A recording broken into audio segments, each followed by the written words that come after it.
നേത്രബന്ധം, പരിശുദ്ധ സ്വർണം. Sara golden diamonds, Thrissur road, Edappal. ഇനി എന്തിന് വേറൊരു ഓപ്ഷൻ? ജിടെക് കമ്പ്യൂട്ടർ എഡ്യൂക്കേഷന്റെ ഗ്രാജുവേഷൻ ഡേ കോഴിക്കോട് വെച്ച് നടന്നു. പട്ടാമ്പി സെന്ററിൽ നിന്നുമുള്ള 31 വിദ്യാർത്ഥികൾ ഗ്രാജുവേഷൻ സർട്ടിഫിക്കറ്റുകൾ ഏറ്റുവാങ്ങി.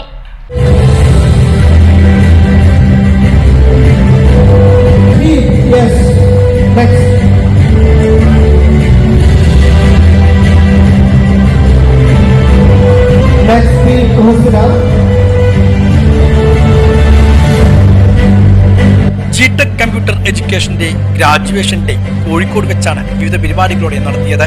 ഗ്രാജുവേഷൻ ഡേ പ്രോഗ്രാമിൽ ജിടെക് പട്ടാമ്പിൽ നിന്നുള്ള 31 വിദ്യാർത്ഥികൾ ABMA and IAB graduation certificate ഏറ്റുവാങ്ങി. IAB ഗ്ലോബൽ പ്രസിഡന്റ് ജാനറ്റ് ചാക്കിൽ നിന്നുമാണ് സർട്ടിഫിക്കറ്റുകൾ ഏറ്റുവാങ്ങിയത്. GTEC CMD Mehroof Manalodi, executive director Mishal Abu, IAB operation head Ranjith തുടങ്ങിയവരും ചടങ്ങിൽ സന്നിഹിതരായിരുന്നു.